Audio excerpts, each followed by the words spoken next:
ಐತಿಹಾಸಿಕ ಹಿನ್ನೆಲೆ ಇರುವಂತಹ ವಿಜಯಪುರ ಕ್ಷೇತ್ರದ ಒಂದಷ್ಟು ಮಾಹಿತಿನ ನೋಡ್ಕೊಂಡು ಬರೋಣ. ಕಳೆದ ಲೋಕಸಭೆ ಚುನಾವಣೆಯಲ್ಲಿ ಸ್ಪರ್ಧೆ ಗಳಿಸಿದಂತಹ ಜಯ ಎಷ್ಟು ಏನು ಎತ್ತ ಆ ಡಿಫರೆನ್ಸ್ ಅನ್ನ ಕ್ವಿಕ್ ಆಗಿ ಕ್ಷೇತ್ರದ ಬಗ್ಗೆ ಗಮನ ಹರಿಸ್ಕೊಂಡು ಬರೋಣ. ಕ್ಷೇತ್ರ ವಿಜಯಪುರ. ಸಂಸದ ರಮೇಶ್ ಜಿಗಜಿಣಗಿ ಬಿಜೆಪಿ ಪಕ್ಷದವರಾಗಿದ್ದಾರೆ. ವ್ಯಾಪ್ತಿ ಒಟ್ಟು 8 ಅಸೆಂಬ್ಲಿ ಕ್ಷೇತ್ರ. 2019ರಲ್ಲಿ ಪಡೆದಂತಹ ಮತಗಳನ್ನ ನೋಡೋದಾದ್ರೆ 6,33,868.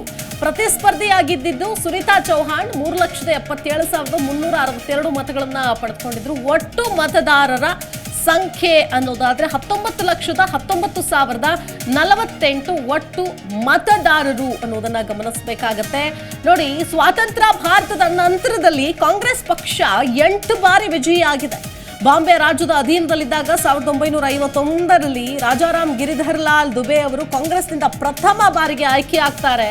ಇನ್ನು ಇವರು ಜವಾಹರ್ಲಾಲ್ ನೆಹರೂರವರ ಸಂಸದೀಯ ಕಾರ್ಯದರ್ಶಿ ಕೂಡ ಆಗಿರ್ತಾರೆ.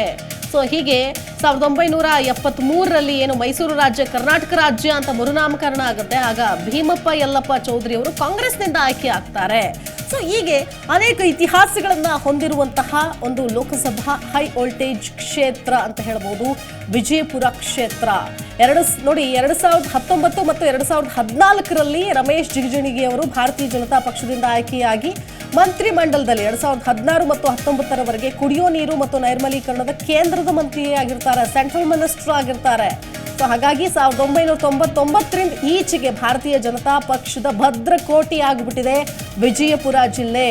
ರಾಜಾರಾಮ್ ಗಿರಿಧರ್ ಲಾಲ್ ದುಬೆ, ಕಾಳಿಂಗಪ್ಪ ಭೀಮಣ್ಣ ಚೌಧರಿ, BK ಗುಡದಿನ್ನಿ, ಬಸನಗೌಡ ಪಾಟೀಲ್ ಯತ್ನಾಳ್ ಮತ್ತು ರಮೇಶ್ ಜಿಗಜಿಣಗಿ ಅವರು 2 ಬಾರಿ ಆಯ್ಕೆಯಾಗಿದ್ದಾರೆ ಅನ್ನೋದನ್ನ ನಾವಿಲ್ಲಿ ವಿಶೇಷವಾಗಿ ಗಮನಿಸಬೇಕಾಗುತ್ತೆ. ಕಾಂಗ್ರೆಸ್ನ MB ಪಾಟೀಲ್ ಮತ್ತು ಶಿವಶಂಕರಪ್ಪ ಮಲ್ಲಪ್ಪ ಗುರಡ್ಡಿ, ಸ್ವತಂತ್ರ ಪಕ್ಷದ ಗುರುಲಿಂಗಪ್ಪ ದೇವಪ್ಪ ಪಾಟೀಲ್, ಭಾರತೀಯ ಜನತಾ ಪಕ್ಷದ ಬಸನಗೌಡ ಪಾಟೀಲ್ ಯತ್ನಾಳ್ ಹಾಗೂ ರಮೇಶ್ ಜಿಗಜಿಣಗಿ ಅವರು ಸಂಸದರಾಗುವಂತಹ ಮುಂಚೆ ಶಾಸಕರುಗಳು ಕೂಡ ಆಗಿದ್ರು. MLA ಆಗಿ ಆಮೇಲೆ MP ನಿಂತು ಗೆದ್ದು MP-ಗಳಾಗಿದ್ದಾರೆ ಅನ್ನೋದನ್ನ ನಾವು ಗಮನಿಸಬೇಕಾಗುತ್ತೆ. 8 ವಿಧಾನಸಭಾ ಕ್ಷೇತ್ರ ಅಂತ ಹೇಳಿದೆ. ಅದು ವಿಜಯಪುರ ನಗರ, ಬಬಲೇಶ್ವರ ವಿಧಾನಸಭಾ ಕ್ಷೇತ್ರ, ಇಂಡಿ ವಿಧಾನಸಭಾ ಕ್ಷೇತ್ರ, ಮುದ್ದೇಬಿಹಾಳ್ ವಿಧಾನಸಭಾ ಕ್ಷೇತ್ರ, ದೇವರಹಿಪ್ಪರಗಿ, ಬಸವನ ಬಾಗೇವಾಡಿ, ಸಿಂದಗಿ, ನಾಗಠಾಣ ಒಟ್ಟು 8 ವಿಧಾನಸಭಾ ಕ್ಷೇತ್ರವನ್ನ ಈ ವಿಜಯಪುರ ಲೋಕಸಭಾ ಕ್ಷೇತ್ರ ಹೊಂದಿದೆ ಅನ್ನೋದನ್ನ ನಾವು ಗಮನಿಸಬೇಕಾಗುತ್ತೆ.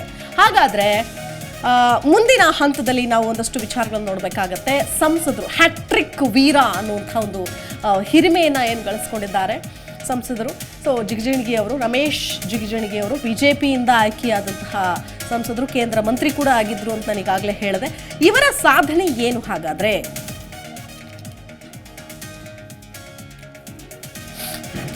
ಅದನ್ನು ಕೂಡ ಗಮನಿಸ್ತಾ ಹೋಗೋಣ. ನೋಡಿ, ಸಂಸದರ ಒಂದಷ್ಟು ವಿಚಾರಗಳನ್ನು ನೋಡಬೇಕಾಗತ್ತೆ. ಇನ್ನು ಕ್ಷೇತ್ರ ಅಂತ ಬಂದಾಗ ಐತಿಹಾಸಿಕ ಹಿನ್ನೆಲೆ ಇರುವಂತಹ ಕ್ಷೇತ್ರ ಇದು.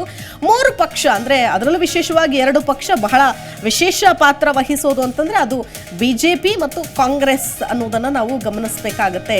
ಸೊ ಜನಪ್ರತಿನಿಧಿಗಳು ಕೂಡ ಅದೇ ರೀತಿಯಾಗಿ 14, 9. ಸೊ 9ರಲ್ಲಿ ರಮೇಶ್ ಜಿಗಜಿಣಗಿ, 14ರಲ್ಲಿ ರಮೇಶ್ ಜಿಗಜಿಣಗಿ, 19ರಲ್ಲೂ ಕೂಡ ಅವರೇ ಆಯ್ಕೆ ಆಗ್ತಾರೆ.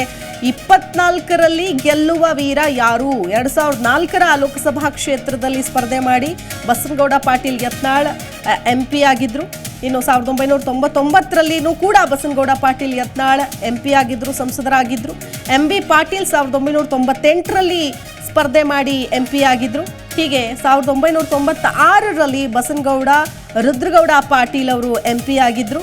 ಹಾಗಾಗಿ ಸೊ ನೋಡ್ತಾ ಇದ್ದೀವಿ, ಒಂದೊಂದು ಹಂತವೂ ಕೂಡ ಒಂದೊಂದು ವಿಶೇಷ ಅಂತ ಹೇಳ್ಬೋದು. ಈ ಹಿಂದೆ ಬಿಜಾಪುರ ಅನ್ನುವಂತಹ ಹೆಸರನ್ನ ವಿಜಯಪುರ ಅಂತ ಮರುನಾಮಕರಣ ಕೂಡ ಮಾಡಲಾಗುತ್ತೆ.